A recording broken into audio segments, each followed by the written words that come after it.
வணக்கம் நேயர்களே, இது சானல் ஜி. வெளிச்சத்திற்கு வாங்க. பால ஜோதிடம் இதழில் வெளிவந்த தொடர் கட்டுரையின் தொடர் நிகழ்ச்சி. படைப்பு விசு ஐயர். இனி சிந்தனைக்கு போகலாம். வெளிச்சத்திற்கு வாங்க. பல்லை உடைப்பேன் என்று யாராவது தப்பாக பேசிவிட்டால் கோபத்தில் இப்படி திட்டுவோம். பேசுவது நாக்கு உதை வாங்குவது பல்லா என்று மெதுவாக யோசித்து பார்த்தால் நமக்கு என்னவோ மாதிரி தான் இருக்கும். சும்மா பல்லை காட்டாதே என்று எதற்கு எடுத்தாலும் சிரிப்பவர்களை சொல்லுவாங்க. பார்த்து இருப்போம். பல் தேய்க்கும் பழக்கம் இந்தியர்களிடம், குறிப்பாக தமிழர்களிடம் அதிகம் உண்டு.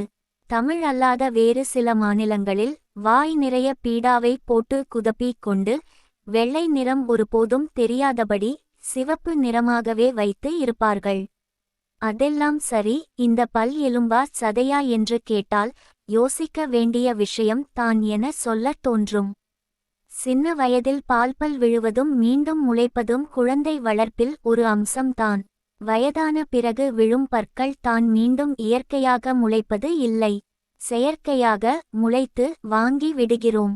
இந்த பல்லை வைத்து இந்த வாரம் ஒரு சோதிட குறிப்பு சொல்ல போகிறேன். இது எதிர்கால பலன் சொல்ல அல்ல, அந்த பல்லுக்கு உரியவர்களின் இயல்பான குணத்தை தெரிந்து கொள்வதற்காக. அட பல்லில் கூடவா என யோசிக்காதீர்கள். அதனால் தான் பண்டைய நாளில் பெண் பார்க்க போகும்போது பெண்ணை பாட சொல்லுவார்கள். வாய் அசைவில் தெரியும் பற்களைக் கொண்டு அந்த பெண்ணின் குண நலனை கண்டுபிடித்து விடுவார்கள். இன்றைய நாளில் அது எல்லாம் இல்லை தான் என்றாலும் காதல் செய்யும் போதாவது இதை தெரிந்து கொள்ள வேண்டாமா? காதல் கைகூடி கல்யாணம்னு நடந்தால் 60 கிலோ தாஜ்மகாலுடன் எப்படி குடித்தனம் செய்ய வேண்டும் என தெரிந்து கொள்ள வேண்டாமா? அதுக்கு தான் இந்த பல் சோதிடம். இதற்கு நீங்கள் செய்ய வேண்டியது எல்லாம் பல்லை அளந்து குறித்து கொள்ள வேண்டும். இது எப்படிங்க ஐயா என கேட்காதீர்கள். கண்களில் பார்த்துத்தான். அதுக்காக ஸ்கேல் பேப்பர் என வைத்தா அளவு எடுக்க முடியும். சிரிக்காதீர்கள், பல் தெரிகிறது. சதுரம், நீள்வட்டம், செவ்வகம், முக்கோணம் என அவைகளை வகைப்படுத்திக் கொள்ளுங்கள். இந்த பற்கள் வாயை திறந்ததும் தெரியும் அந்த முதல் வரிசை பற்கள் தான் என்பதை குறித்து கொள்ளுங்கள். காரணம், எல்லா பற்களும் ஒரே மாதிரியாக ஒரே அளவினதாக இருக்காது என்பது தான் மனிதனுக்கு இயற்கை தந்த பரிசு. அந்த முதல் வரிசை பற்களிலும் மேல் வரிசை பற்களை மட்டும் வைத்துக்கொண்டு சொல்ல வரும் குறிப்புகளை சரி பார்த்து கொள்ளுங்கள்.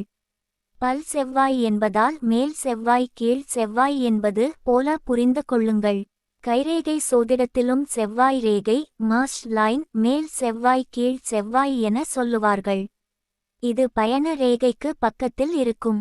அந்த கைரேகை பற்றிய குறிப்புகளை இன்னொரு வாய்ப்புகளில் சிந்திக்க வைத்துக் கொள்வோம். இந்த சிந்தனையில் முதலில் நீள்வட்டமான ஓவல் வடிவிலான பற்களை பார்க்கலாம். முத்துப்பல் என சொல்லும் இவர்கள் படைப்பாற்றல் நிறைந்தவர்கள். அன்றைய நாட்களில் உள்ள சினிமா நடிகை முதல் இன்றைய நாட்களில் உள்ளவர்கள் வரை என ஒரு குட்டி பட்டியல் போட்டு பார்த்தால் உங்களுக்கே புரியும். சீக்கிரம் சோர்வடையும் இவர்கள் அன்புக்குரியவர்களாக இருப்பார்கள். வசதிகள் இருந்தாலும் கனவுகளும் வேதனைகளும் கூடவே இருக்கும். செவ்வக வடிவ பற்கள் உடையவராக இருந்தால் பலகை மாதிரி இருக்கு என்பார்கள். இவர்கள் வாழ்க்கையில் இது சரியா தவறா, அவர் ஏன் அப்படி சொன்னார், இப்படி சொல்லி இருக்கலாமே என்று என்பது போல ஆய்வு செய்து முடிவு எடுக்கும் குணம் உடையவர்களாக இருப்பார்கள். அதனால் கற்பனை நிறைந்தவர்கள் என்று சட் என சொல்லி விடலாம். இவர்கள் விரும்பியதை கேட்டு பெறுவார்கள். தட்டி கூட பறித்து விடுவார்கள். காதலும் அன்பும் இருந்தாலும் உணர்ச்சிகள் இல்லாதவர்கள் போல தான் உறவுகளில் இருப்பார்கள் என்று சொல்லி விடலாம். சதுரமான பற்களை உடையவர்களை அரிசி பல்காரர் என்று சொல்லுவார்கள். இவர்கள் கொஞ்சம் ஒழுங்கு முறையை கடைப்பிடிப்பவர்களாக இருப்பார்கள். காதல் செய்பவராக இருந்தலக்கூட வீட்டில் வந்து முறையாக பெண் கேளுங்கள். நான் வீட்டை விட்டு அப்பா அம்மாவுக்கு தெரியாமல் வர மாட்டேன் என்று சொல்வது போல தனக்குள் ஒரு சுய கட்டுப்பாட்டுடன் இருப்பார்கள். இவர்கள் அமைதியாக இருந்தாலும் ஆற்றல் மிக்கவராக இருப்பார்கள். சரியான முடிவுகளை சரியான நேரத்தில் எடுத்து மற்றவர்களின் பாராட்டை பெறும் அளவுக்கு திறமை உள்ளவர்களாக இருப்பார்கள்.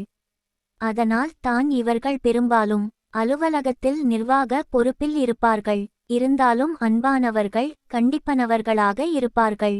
கவலை இல்லாமல் வாழ நினைப்பவர்கள், அதாவது ஒரு மாதிரி ஜாலி டைப் ஆசாமிகள் தான் முக்கோண வடிவ பற்கள் உள்ளவர்கள். இன்றைய நாளை அனுபவிப்போம், வாழ்வோம். நாளை பற்றிய கவலை நமக்கு எதற்கு என்பது போன்ற எண்ணம் உள்ளவர்கள். சுதந்திரமாக இருக்க வேண்டும் என நினைக்கும் இவர்கள் அடித்தளம் இல்லாமல் கட்டிடம் கட்டுவது போல பொறுப்பின்றி இருப்பவர்களாக இருப்பார்கள். சிக்னல் கிடைத்தாலும் சிக்கலும் வரும் என்பதை புரிந்து கொள்ள இவர்களுக்கு தாமதமாகும். செவ்வாய் காரகம் கொண்ட பற்களை கொண்டு இது போல நிறைய சொல்ல முடியும். இது தான் உணர்வுகளை வெளிப்படுத்தும் ஆளுமைக்குரிய கிரகம் என்பதால் தான் பல்லுக்கு காரகம் வகிக்கும் செவ்வாயை வைத்து பற்களின் அமைப்பை கொண்டு அவர் தம் இயல்பான ஆளுமை உணர்வுகளை சொல்லி விடலாம்.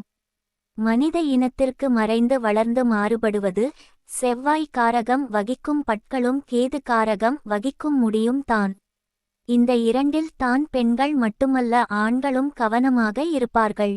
கொஞ்சம் வெள்ளை ஆனால் கூட டை அடித்து கொள்வது, பற்களை ப்ளீச்சிங் செய்வது என இன்றைய சூழலுக்கு ஏற்ப சொல்லலாம்.